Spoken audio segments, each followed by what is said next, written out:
Welcome back to NBA Today. All right, Kareem, Shaq, Dwight, AD, all top-drafted big men who ended up in purple and gold, and now Deandre Ayton joins that list. Ayton was introduced with the Lakers yesterday. Let's take a listen. I feel like a video game. Like somebody set it up. I think somebody set this up. But like honestly, it's an opportunity that I won't take for granted. You know, Luka's a once-in-a-generation player, and I'm happy to be his teammate. Hearing how much shape he's been in, he's super ripped, and I'm finally glad to be on his side. You know, while he's doing all of that. It's a different type of drive that I've been wanting to express for a long time, and I think this is the perfect timing. You know, here in the purple and gold. And it's a platform that I cannot run from. You know, I can show what I really am and just be around some greats to really emphasize that for me as well. And, you know, yeah, it is a lot of fuel in me, you know, to prove the whole world wrong. That suit game was strong yesterday. It was. Deandre Ayton, wasn't it? All right, lucky for us, we also have a former #1 overall pick here to take a look at what's going on in L.A. with the Lakers, Chiney Ogwumike. So, Chiney, how do you see Ayton kind of rounding out with the Lakers? Let me talk nerdy to you. The Lakers have their long-awaited center at the center position. And as we focus on him here, because I want you guys to see, this is the impact this man will have. He actually led the NBA as a screener in points per pick and roll. So if he sets a screen, he actually generates the most points. But as we go to the tape, I'll show you why he's such a tremendous lob threat. It starts with his angles on screens, and it actually starts with his hands as well. Let's go back to when he was with the Suns. This is with one of the greatest point guards of all time. Sets a solid screen. Now you have 2, 3 people attached. Look at his arm. He's like, hey, lead the pass here, lob threat. You guys remember that value. But now fast forward to his time with the Trailblazers. I love how he adjusts his positioning on screens that allows guards to snake. Solid screen right here. He's very patient, methodical with how he cuts to the basket. And then again, look at the arm, the extension. There he goes. He leads his passers. So it's simple baskets for him. And if you think about the numbers, this is the type of offense that the Lakers want to hold down.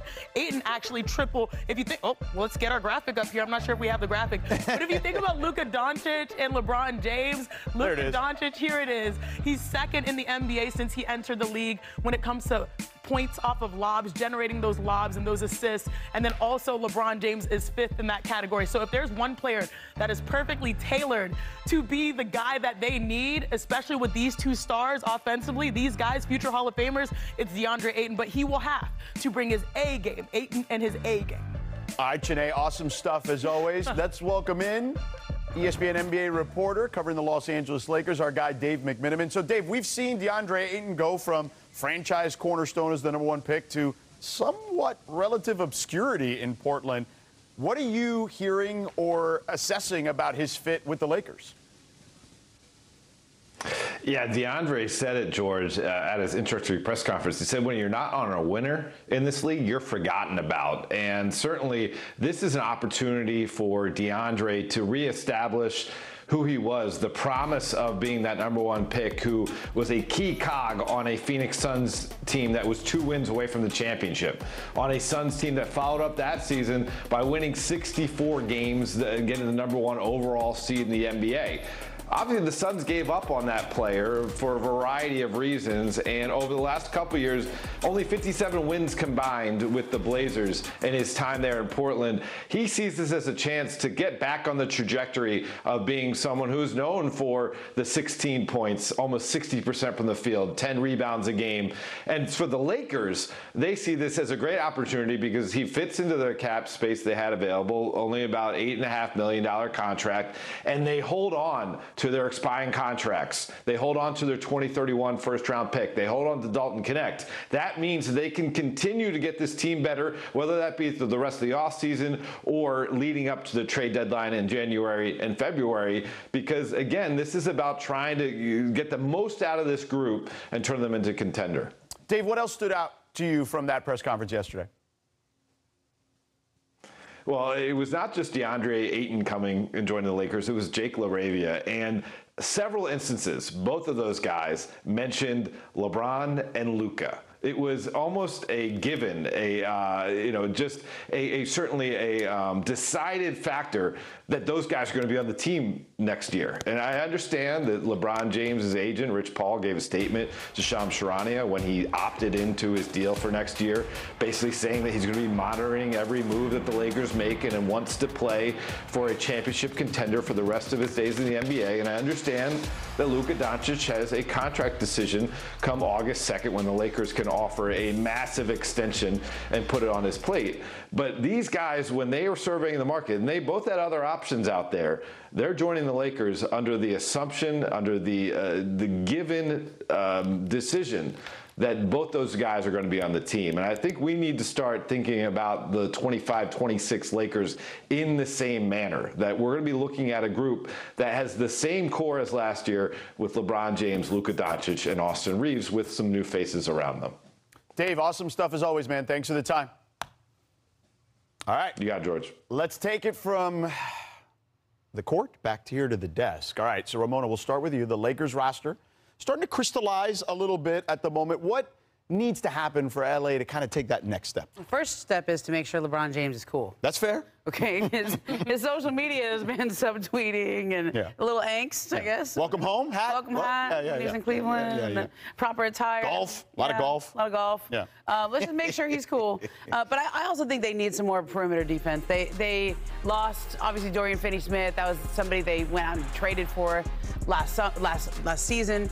And we have Luka Doncic and Austin Reeves as your starting backcourt. You need some help on the perimeter defensively. This league is a long, athletic league, and LeBron was in that defensive role last year. He was like the middle linebacker, I guess. He was almost playing center a lot of the times. I don't think he's going to be in that role now that they have Deandre Ayton, but they still need some more athletes on the perimeter. And that sprinkles over to pace. I think this is a league that's dictated. We saw in NBA finals that were on both ends, offensively and defensively. The pace is what dictated those types of matchups. So I think if finding the way to compete, especially with their young talent, surrounded by Luka, who knows he likes to walk it up, and LeBron, who's more methodical, figuring out that offense. We have 1 year under the belt of JJ Redick. I think he's going to, we all know he's going to dive into this. He's going to dive into the paint. He's been there. Yeah. But, I do think that this is going to be, we already had the big trade. People acclimated. We got enough on tape. Now let's see how we can actually compete now that we filled the biggest hole.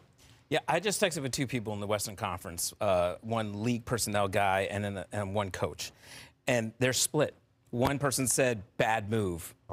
Because they said, look, Ayton, the time when they went to the finals, which was a long time ago in Phoenix, it's like almost 2021, right? Yeah. That was the deepest paint shots we saw Ayton do in his career. And since then, now he's more like a guy that just kind of floats, pick and pop, things like that. He said all the right things yesterday in the press conference, but where will he be, basically in February? How will LeBron feel about him? Will he be that engaged all the time? Will they light a fire under him? And the thing is, as this one person said, if he's going to have those type of deep paint shots, well, then Luka can work with that. Luka will make him look good. As one other person said, though, given the options, this was a great pickup for the Lakers because they needed a big. But the whole thing is, where will JJ Redick be and how will he feel? Who will he finish with? Is he going to trust Deandre Ayton in those times when Ayton tends to float sometimes? Yeah, well, look, on my radio show here on ESPN LA, got a shameless plug there, Sedano and Cap on 710 ESPN, we had Jason Quick on of The Athletic, who wrote a recent story about some of the issues that went on with Deandre Ayton in Portland. And talent has never been the question with him. It's desire that's been the question. I mean, Anthony Davis, one of the best rebounders in the game, one of the best defensive bigs in the game. And he's in Dallas now. Like Deandre, those are big shoes to fill. He's not going to fill those shoes on those ends of the court, but he's got to do better at rebounding, rolling hard to the basket, and playing some defense back on that back line. Yeah, we'll see how it all works. Center depth help Victor Wembanyama. Look, this allows their front court to be more flexible because one thing that Victor Wembanyama likes to do is have the rock in his hands, especially when it comes to transition or even being able to shoot from three. I know he only shot 35% from three, but now you have a little bit more versatility. I also like them surrounding him with seasoned vets, but most importantly, they've got young talent. This is a team not to be played with in my great state of Texas. Next to Dallas, sticking in Texas, Shams reported that Anthony Davis had a procedure to repair a detached retina. He should be ready for training camp, according to Shams. The Mavs were crushed by injuries last year. Ramona, is it time for goggles? Yes, it's been time for goggles. He has a history of getting poked in the eye. I don't know why this seems to happen to him a lot, but back in 2020, look what LeBron James told him to do. LeBron James puts up this tweet, says, Anthony Davis, side by side with Kareem Abdul-Jabbar. It's time for goggles, man. All right, finally reports out of Denver that three-time MVP Nikola Jokic will not seek a contract extension this summer, delaying talks until next year. Jokic has 3 years left on his current deal, including a player option for 27-28.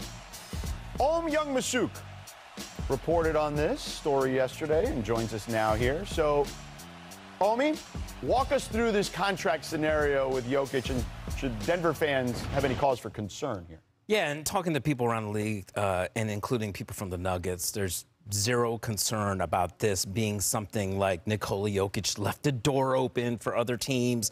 This was expected because next year he could sign for a fourth year up to maybe as much as close to $80 million more. Now, if you're a team like the Clippers, who have cleared cap space to maintain flexibility, you will have this hope, perhaps, that maybe, look, something unforeseen could happen. Maybe Nikola Jokic won't be happy with how things end up in Denver. But we look at the moves they've done in the last few months. They changed coaches. From Michael Malone to Adelman.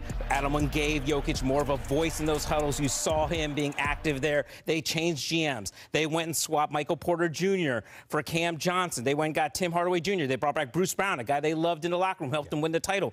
All of these moves, and Valanciunas, who they still is trending in the right direction. They believe, they're holding him to play next season to be his backup. These are all moves they're doing to make Jokic happy. And by all indications, the Denver Nuggets are not concerned about this at all, that they expected him to wait until next summer. All right, so Jokic could be a free agent as early as 2027. And Ramona, Ohm mentioned the Clippers, but there are a number of teams that are trying to look at space for 2027. How do you see this kind of all shaking out with some of these teams? I mean, I see the Clippers, and they've got spot for 2 max players in a couple of years. The Lakers are hoarding cap space. Like, in this era, we all just got done covering free agency, and free agency is mostly done by the time we get to July 1st because you can negotiate with your own player if they haven't signed an extension yet, or if you the day after the finals end, right? And I don't know what they're holding this cap space for. Like, I like the idea. If this was 2015, I like the idea of even 16. Even 16. that cap space could actually lead to landing another superstar. You know what it is, Ramona? I talked to someone today who said it's no longer about free agency anymore and waiting for a free agent to become available and you keep that cap space. Players sign the extensions, get paid, get their money, and then if they want to move, they force a trade. And I think that's where having the space to absorb the contract, only but also having manageable contracts that you can trade. Several role players that might be attractive on decent, and then you add in the picks. And if you don't have the assets and picks, you find 5 teams to come in the deal to work something. Because wait. NBA record 17. Right. Because here's the thing. Like, I know a lot of people certainly were stunned by the way the Doncic trade went down because of the lack of assets traded from a draft capital perspective. But the Mavs still got Anthony Davis. Like, you still need one of those kinds of guys, an all-star caliber player, to fetch yourself potentially a Jokic or whoever could be available, another star player. I suppose you can use your cap space to acquire those type of assets that you would use in a trade like that. But you see that list, and we all go, oh, wow, they could all be free. They're not really going to get to free agents. No. They're probably going to do extensions, and that's one of the things in this new CBA. And we saw this last year with De'Aaron Fox, where we kind of expected him to sign that. When he didn't do it, it left the Kings in a position where you got your answer a little too early. Like, maybe you don't want to know if he's gonna extend with you early, because then you have to trade him if he's not going to extend with you. And we're going to see that in a couple of weeks when Luka Doncic has this question for the Lakers in the start of August. Right. He can do that extension. If he doesn't do that, now you have your answer. Right. All bets are off. All bets are off. Yeah. And by the way, Giannis could also be a free agent in 2027 as well. Oh, yes. You know what? When I think about Nikola Jokic and the Denver Nuggets, I like the moves they made. I do think that the same way that we talked about the Lakers running into the Nuggets ran into the best defense in the NBA, the Oklahoma City Thunder, and that changed the outlook of how successful their season was. So now if they're able to avoid a team like that, a buzzsaw, then maybe you'll look and see, like, okay, we are still championship caliber and competitive, because right now, that man is the toughest guard in basketball. No doubt. Positionless, when you think about it. So that's where I'm at. Like, as long as he's happy, the pieces are around for them to get better and to compete. And as long as you avoid maybe some of the stiffest competition in the West, then they're in pretty good position. Well, and he's become more vocal in the huddles we've all seen. Maybe, I don't know, this is reckless speculation, maybe he's become more vocal behind the scenes too. Yeah, well, and look, and to Ramona's point, if you are a conspiracy theorist or somebody who has wishful thinking, if Luka Doncic does not sign an extension, Who is Luka Doncic very close to? Oh, Jokic. Yeah. Nikola Jokic. Yeah. Oh, I love it. Reckless speculation. That's what we do here in the summer. All right, coming up on NBA Today, who's walking away?